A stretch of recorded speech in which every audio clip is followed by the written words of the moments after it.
हर साल लाखों बच्चे आईआईटी जेईई का एग्ज़ाम देते हैं, बट उसमें से सिर्फ 15 से 20 हज़ार बच्चों को आईआईटी में सीट मिलते हैं। That is 99% JEE aspirant fails. फिर भी बच्चे ट्राई करते हैं।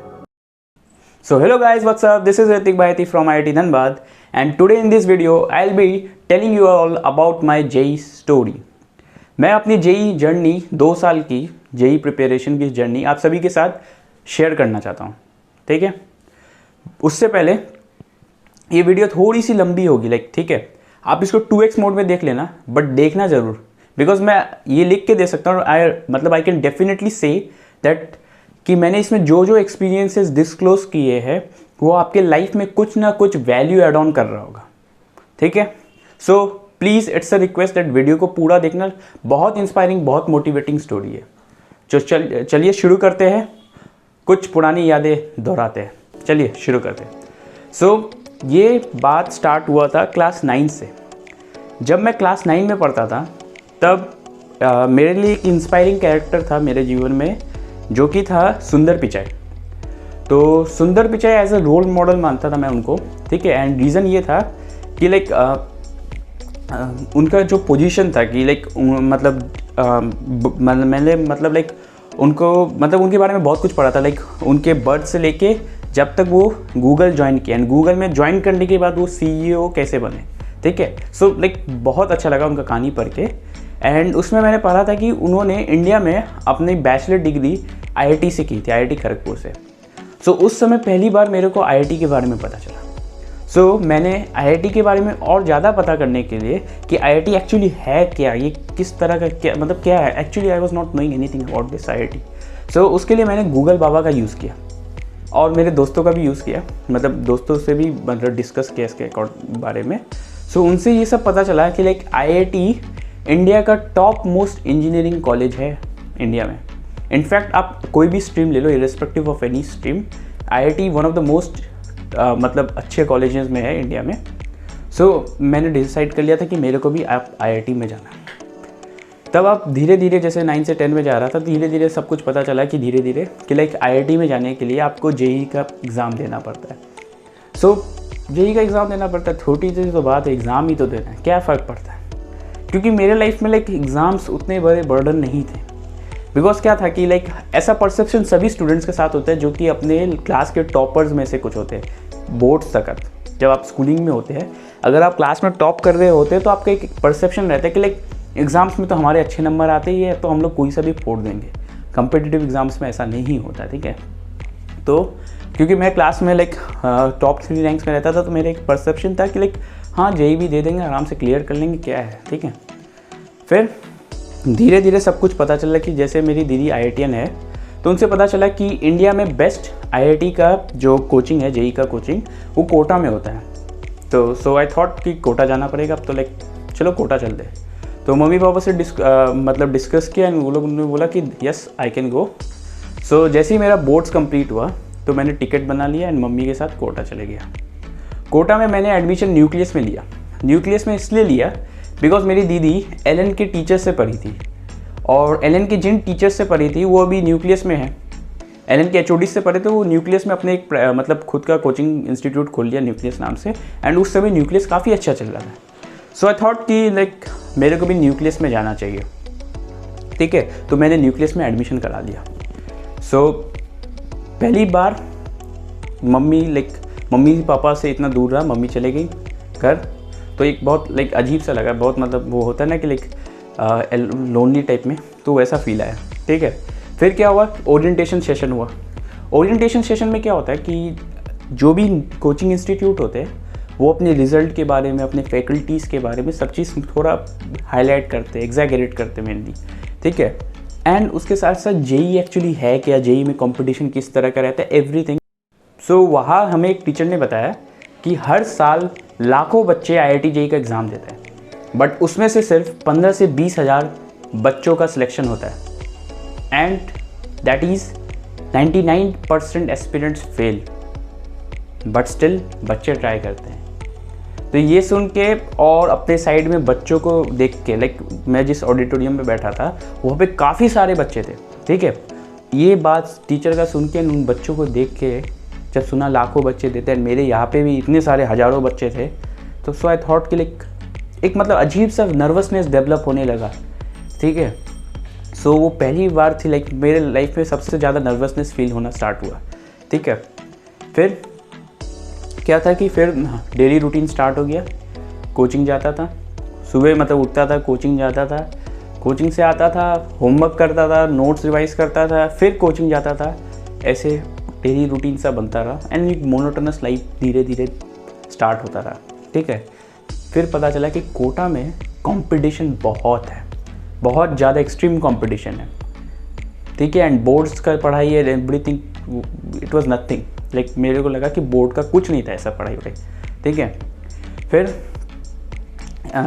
फिर क्या हुआ, आपको लाइक मैं ऐसे थोड़ा सा डरा हुआ था, वो टीचर जो ओरिएंटेशन में बात बताया उससे थोड़ा डर गया था।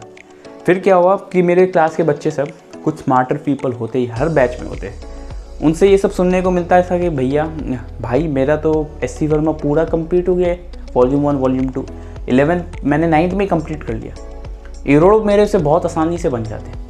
जो बुक्स का नाम मैंने ज़िंदगी में पहली बार सुना था, ठीक है, उसी समय मैंने सुना था कि ये सब जैसे एससी वर्मा नेसेसरी बुक है, इरोड ऑफ टफ क्वेश्चंस होते हैं फिजिक्स में, जो अच्छे बच्चे होते हैं जो रैंक लाते हैं वो इरोड ऑफ लगाते हैं।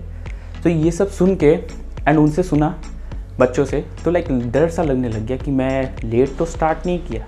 फिर धीरे धीरे जब मेरे से वो क्वेश्चंस नहीं बनते थे जो वो बच्चे कर लेते थे जो स्मार्टर लोग, तो ऐसा लगने लगा था कि मैं लेट से स्टार्ट किया, मेरे को क्लास 9 से स्टार्ट करना चाहिए था प्रिपरेशन, तब मेरे को ऐसा प्रॉब्लम नहीं आता। एंड ये जो थिंकिंग मेरा है अभी, मतलब मेरा था उस समय, ये थिंकिंग मैक्सिमम स्टूडेंट्स का है अभी, ठीक है। सो इसमें भी धीरे धीरे शॉर्ट आउट करूँगा, आगे चलना हूँ। फिर क्या हुआ, जब मैं कोचिंग इंस्टीट्यूट से जब भी निकलता था ना, तब मेरे को और डर सा लगता था, बिकॉज मेरे आसपास में हज़ारों बच्चे मेरे जैसे ही आइदर कोचिंग से निकल रहे हैं या कोचिंग जा रहे हैं, ठीक है। उनको देख के डर सा लगता था कि लाखों बच्चे एग्ज़ाम देते हैं, जिसमें से लाखों बच्चे तो कोटा ही आ जाते हैं, और कोटा में सारी की सारी कोचिंग इतने अच्छे टीचर्स है, इतना अच्छा क्वालिटी एजुकेशन मिलता है, और उस हज़ारों बच्चों में मतलब लाखों बच्चों में से भी 1000 बच्चे भी सिलेक्ट नहीं हो पाते अच्छे से। तो धीरे धीरे ऐसा लगने लगा था कि क्या मेरा आईआईटी में हो जाएगा। जो बच्चा एक समय सोचता था कि जेईई जैसा एग्ज़ाम है क्या, उस बच्चों को आज इससे डर लग रहा था कि मेरा आईआईटी में हो जाएगा।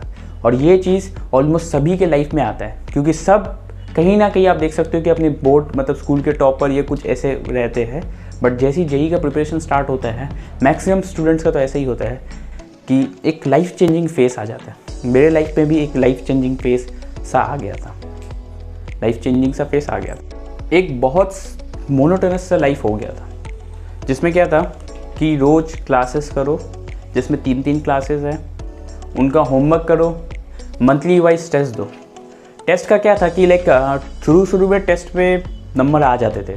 इनफैक्ट फर्स्ट टेस्ट में तो लाइक मैंने बहुत अच्छा परफॉर्म किया था, क्लास में मेरे बैच में 6th रैंक टाइप में आया था मेरा, एंड देन टीचर ने थोड़ा तारीफ भी किया था मेरा, ठीक है।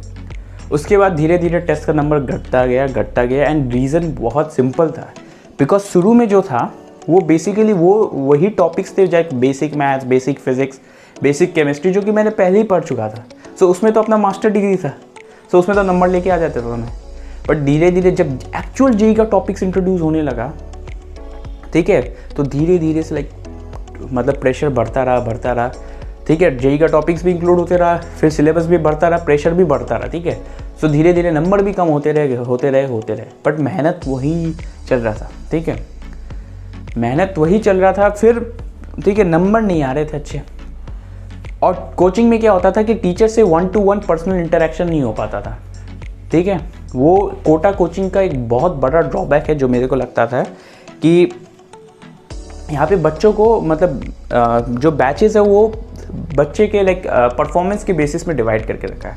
सो जो अच्छे बैच है उसमें अच्छे फैकल्टीज़ पढ़ाते हैं, HODs पढ़ाते हैं, जो बेकार लाइक जो मतलब जिसमें एवरेज स्टूडेंट्स सब होते हैं उसमें मतलब नॉर्मल टीचर्स पढ़ाते हैं। सो लाइक मेरे को ये बैच सिस्टम पसंद नहीं था, लाइक बिकॉज सभी स्टूडेंट्स सेम पेमेंट कर रहे हैं, तो सभी को एक इक्वल लाइक मैं कोटा गया था उन HODs से पढ़ने के लिए जिससे मेरी दीदी पढ़ती थी। सो मेरे को ऐसा लगता है, मेरा खुद का ऐसा परसेप्शन है कि मेरा इक्वली राइट है कि मैं भी उन टीचर से पढ़ पाऊँ, ठीक है।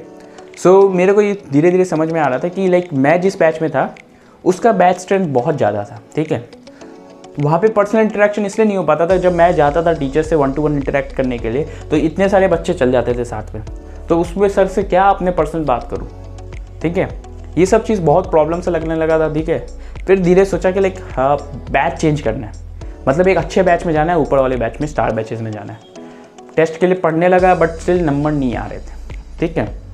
फिर क्या हुआ कि मेरे जो सीनियर्स हैं उनसे थोड़ा सपोर्ट लिया, जो कि लाइक IIT में है, जैसे मेरी दीदी हुई, उनसे थोड़ा सपोर्ट लिया, मतलब उनसे स्ट्रेटजी ये सब पूछा, उन्होंने स्ट्रेटजी बताया। उन्होंने सबसे पहले मेरे को एक चीज़ बताया कि आप अगर स्मार्टफोन यूज़ कर रहे हो तो स्मार्टफोन को एकदम बंद कर दो, ठीक है। मैं स्मार्टफोन यूज़ कर रहा था उस समय तक, 11th के मिड तक। सो मैंने स्मार्टफोन जैसे ही उनका बात सुना, स्मार्टफोन हटा दिया, बिकॉज उन्होंने बोला कि स्मार्टफोन का कोई दरकार नहीं है, ठीक है। एंड लाइक आज के डेट में क्या है कि स्मार्टफोन के बिना पढ़ाई नहीं कर सकते हो, क्योंकि ऑनलाइन क्लासेस होते हैं, ऑनलाइन मटेरियल्स है, ऑनलाइन लेक्चर्स आपके पास रिकॉर्डेड है, एवरीथिंग ऑनलाइन है, टेस्ट भी ऑनलाइन देना है। सो आप बिना स्मार्टफोन पढ़ाई ही नहीं कर सकते हो। बट उस समय क्या था, स्मार्टफोन कोई नेसेसिटी नहीं था, एंड वो बहुत अच्छी चीज़ थी जो मेरे को उस समय लगा, ठीक है। अभी के लिए लाइक ये एक ड्रॉबैक है स्मार्टफोन कंपलसरी टाइप में, ठीक है, बिकॉज बहुत डिस्ट्रैक्शन है स्मार्टफोन में। तो मैंने स्मार्टफोन स्विच कर दिया, एक डब्बा वाला फ़ोन यूज़ करने लगा, ना जियो वाला भी नहीं, एक डब्बा से कीपैड फ़ोन यूज़ कर रहा था, जिसमें लाइक ओनली फ़ोन में बात कर सकते हो, ठीक है। तो वो यूज़ करने लगा, और भी बहुत चेंजेस लाया अपने पढ़ाई में, जैसे सीनियर्स ने बताया। फिर देखा कि धीरे धीरे पढ़ के पेपर में नंबर थोड़े इम्प्रूव हो रहे, ठीक है। एंड ऐसे क्या हुआ कि मेहनत करता रहा, एंड टेस्ट में अच्छे नंबर आने के कारण अच्छे बैच में चले गया, N*2 में गया। फर्स्ट बैच N* था, N*1, देन N*2, एंड बाकी नॉर्मल बैचेस थे, तो N*2 में चले गए। वहाँ HODs पढ़ाते थे, तो HODs से पहली बार पढ़ने का मौका मिला। एंड वहाँ पे एक फ़ायदा क्या था कि आप HODs से क्या था कि बैच स्ट्रेंथ कम होने के कारण आप पर्सनल इंटरेक्शन कर सकते हो, कभी भी कहीं पे भी मिल रहे आप बात कर लो, मतलब ऐसा कुछ भी लाइक क्लासेस के बात कर लो। तो ये एक चीज़ लग रहा था कि जो सही था। फिर इनसे लाइक बहुत डिस्क्लोज करने के बाद, लाइक पता करने के बाद, बहुत स्ट्रेटजी के बारे में पता चला कैसे एक्चुअली पढ़ाई करना है, ठीक है। मेन चीज़ अपन लोग को थ्योरी में फोकस नहीं करना है, मेन क्वेश्चंस में फोकस करना है, क्वेश्चंस से अपन को कंसेप्ट क्लियर करना है। ऐसे बहुत स्ट्रेटजीज, पेपर सॉल्व करते समय क्या हम लोग को दिमाग में रखना है, ठीक है। टाइम को भी एक फैक्टर लेके चलना है। मैं कभी आज तक लाइक 11th के एंडिंग तक कभी टाइम फैक्टर नहीं समझा था, बट मेरे टीचर ने मेरे को फिर बाद में जब मैं बैच अपग्रेड हुआ तो उन्होंने बताया कि time factor is very important factor for your selection. Time management तो आपको बहुत अच्छे से आना चाहिए, ठीक है। तो टाइम मैनेजमेंट उस समय से मैंने इम्प्लीमेंट करना स्टार्ट किया। ऐसे बहुत सारे स्ट्रेटजीज़ है जो उन्होंने मेरे को बताया, एंड मैंने वो धीरे धीरे इम्प्लीमेंट करना स्टार्ट किया। एंड डेफिनेटली आप नहीं मानोगे, मेरे टेस्ट में जो पहले नंबर आ रहे थे 11th पे, उससे कई ज़्यादा अच्छे अच्छे नंबर आने लग गए। पढ़ाई में मज़ा आने लग गया, बिकॉज पहले एक डल सा मोनोटोनस बोर्डिंग लाइफ लग रहा था, ठीक है, जिसमें देखो अगर आपके पेपर में नंबर अच्छे नहीं आ रहे ना, आपको लाइफ में सेटिस्फेक्शन नहीं मिलेगा अगर आप पढ़ाई भी कर रहे हो तो। क्योंकि अगर पढ़ाई कर रहे हो तो सेटिस्फेक्शन नंबर से ही आएगा, और किसी चीज़ से आपको सेटिस्फेक्शन कभी नहीं मिलने वाला। और मेरे नंबर जब आने लग गए तब मेरे को थोड़ा सेटिस्फेक्शन लगने लगा, और सेटिस्फेक्शन लगने लगा तो पढ़ाई में इंटरेस्ट आने लगा। फिर धीरे धीरे पढ़ाई भी अच्छे से और अच्छे से करने लगा, ठीक है। क्योंकि मेरे जो आसपास में जो भी बच्चे थे सारे अच्छे बच्चे थे, तो उनसे बात करके लाइक वो लोग सारे होमवर्क करके आते थे, एवरीथिंग सब कुछ करके आते थे। तो मैं भी सोचता कि मैं भी करके जाऊँगा सब कुछ, तो एक कॉम्पिटिशन सा भी बियर होने लगा। वो उनके नंबर इतने आते थे, मैं सोचता था मैं भी इतने नंबर लाऊंगा, ठीक है। तो कभी कभी क्लास में टेस्ट में भी अच्छा स्टैंड कर लेता था, ठीक है, इसी के कारण, ठीक है। सो ये बहुत फ़ायदा दिया, ठीक है। फिर धीरे धीरे सब कुछ ऐसे ही चल रहा था, एंड अब समय आ गया कि मेरे JEE मेंस के पेपर आने वाले थे। JEE मेंस फर्स्ट अटेम्प्ट जो कि मेरे जनवरी में होने वाले थे, जनवरी 2020, ठीक है। सो हाँ, तो पेपर के लिए लाइक अब सोच लिया था कि एकदम फोड़ना सा है, बहुत अच्छा सा करना है, बिकॉज टीचर्स ने बता दिया कि फर्स्ट पेपर में जो है आप अच्छा स्कोर करोगे ना तो परसेंटाइल ज़्यादा आएगा, बिकॉज सेकंड में उतना परसेंटाइल नहीं आ पाता है। रीज़न भी समझाया कि बिकॉज मैक्सिमम बच्चों का फर्स्ट पेपर तक सिलेबस ही कवर नहीं हो पाता सही से, तो आप लोग अच्छे से करो, ठीक है, तो आप लोग का एक अच्छा परसेंटाइल आ जाए, ठीक है। तो मैंने प्रिपरेशन एकदम दमदार स्टार्ट करने लग गया। सुबह जाता था कोचिंग में, वहाँ पे क्या सिस्टम था कि कोचिंग में टीचर्स अवेलेबल रहते थे, वही आपके क्लासेस में आप आ सकते हो, जो भी बैच है आप उसमें आ सकते हो, उसमें एक टीचर रहेगा अवेलेबल, सब्जेक्ट टीचर भी रह सकता है या कोई डाउट के टीचर रह सकता है आपके डाउट क्लियर करने के लिए।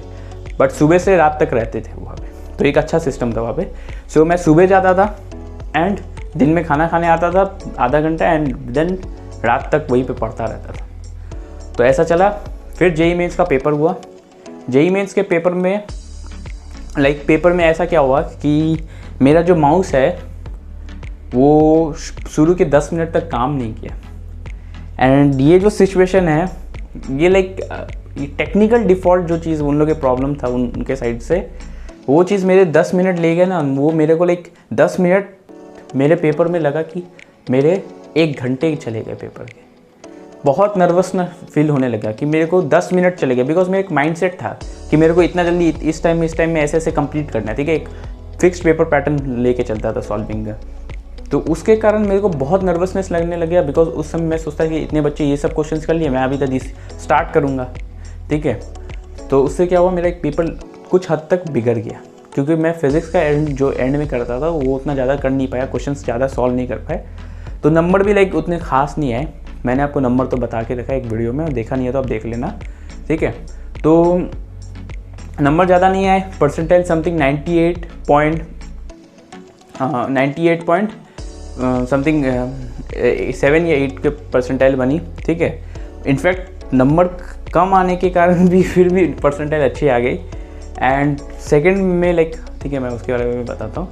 फिर क्या हुआ, बोर्ड्स आ गए। अब बोर्ड्स में सोचने लगा, थोड़ा सा परेशान था मेंस के नंबर के कारण, बट स्टिल सोचा था कि अब बोर्ड्स के सोचता हूँ, तो बोर्ड्स में पढ़ने लगा। बोर्ड्स में बचे थे 20 दिन।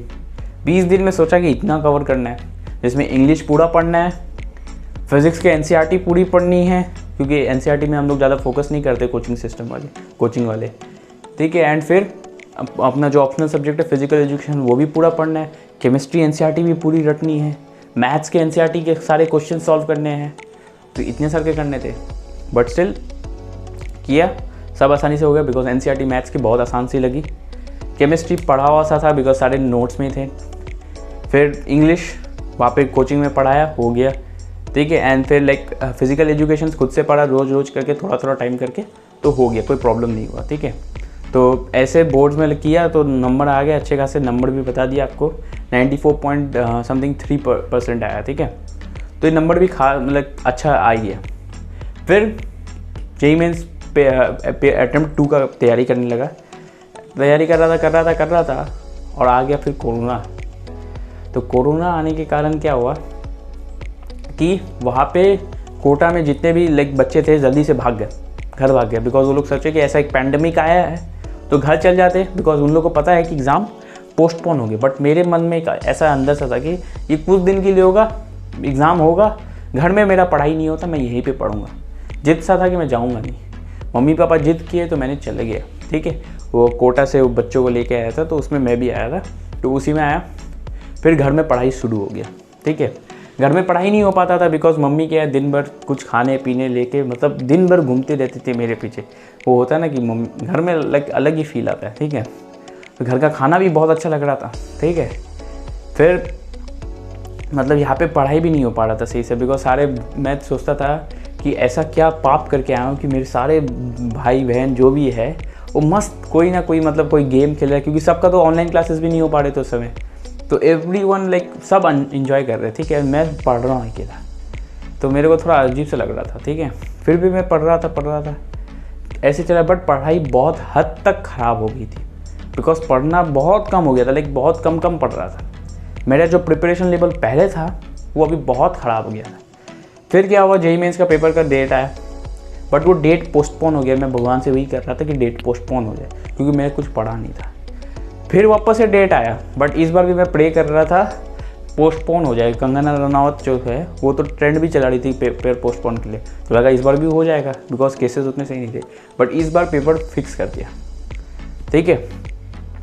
सो फिक्स कर दिया, मेरे को पता चल गया था, तो मैं एकदम से पढ़ाई का मोड में आ गया, पूरा दम से पढ़ाई करने लगा, ठीक है। फिर अच्छे से किया एंड एक ठीक ठाक नंबर आ गया, ठीक है। पेपर बहुत अच्छा गया मेरा, मैं जब आया तो एक खुशी सा था कि पेपर अच्छा चले गया। पेपर में नंबर आए 190 समथिंग, ठीक है, बहुत अच्छा, मेरे लिए बहुत अच्छा था। बट बाद में जब रिज़ल्ट आया ना, परसेंटाइल आया, तो परसेंटाइल इतनी ख़राब आई, मेरे को लगा नहीं कि लाइक इतना ख़राब परसेंटाइल आया है। मेरे परसेंटाइल बस 98.33 बना। एंड रीज़न ये था कि पेपर का जो वो था, पेपर बच्चे भी बहुत कम दिए थे, एंड दूसरा चीज़ कि मतलब पेपर थोड़ा आसान था कंपेरेटिवली, तो परसेंटाइल बहुत कम बनी। तो फिर देखा कि अब तो मेंस से भरोसा उतर गया, अब जो भी है IIT है, जो अपना सपना भी था शुरू से, तो एडवांस में फोड़ना है। मम्मी ने भी यही बोला कि एडवांस अच्छे से करो, ठीक है बेटा, जो मेंस चलेगी। मतलब पेरेंट्स यूजुअली जो आपको मोटिवेट करते हैं, गाइड करते हैं, वही कर रहे थे, ठीक है। टीचर से बात किया, टीचर ने भी बोला कि आप एडवांस के लिए सोचो, अभी मेंस का उतना दिमाग मत लगाओ, ठीक है। जो रिजल्ट आया आ गया, ठीक है।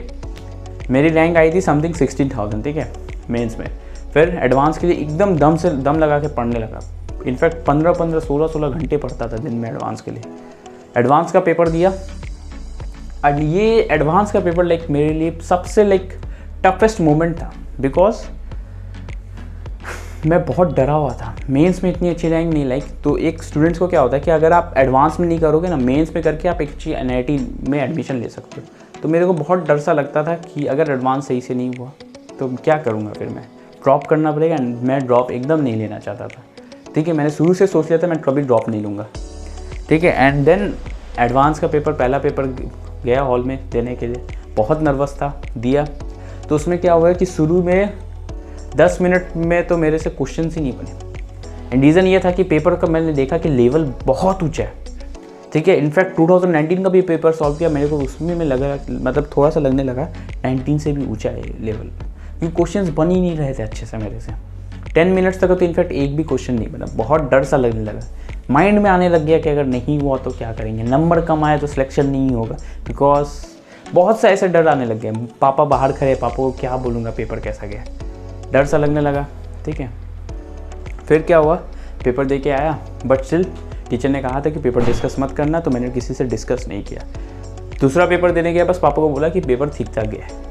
दूसरा पेपर देने गया, दूसरा पेपर कंपेरेटिवली मेरा अच्छा चली गया पेपर 1 से, ठीक है। तो आया पेपर दे के, एंड फिर अब थोड़ा सा होप जागने लगा कि पेपर थोड़ा अच्छा गया है, ठीक है। मतलब कुछ हद तक लग रहा था कि सिलेक्शन हो जाएगा अपना। पापा को भी यही कॉन्फिडेंस दे रहा था कि हाँ हो जाएगा, पेपर उतना गंदा नहीं गया मेरा, बिकॉज सेकंड पेपर लाइक मेरा अच्छा जाके एक होप सा डेवलप करने लग गया। फर्स्ट पेपर उतना अच्छा नहीं गया था, सेकंड पेपर अच्छा गया, ठीक है। तो एग्ज़ाम हॉल से आया, एंड देन लाइक फैमिली में था कि ऐसा कितने रिजल्ट आएंगे, तो फाइनली रिज़ल्ट आ गया। बहुत डरा हुआ था कि रिज़ल्ट क्या आएगा, ठीक है, एंड एवरीथिंग।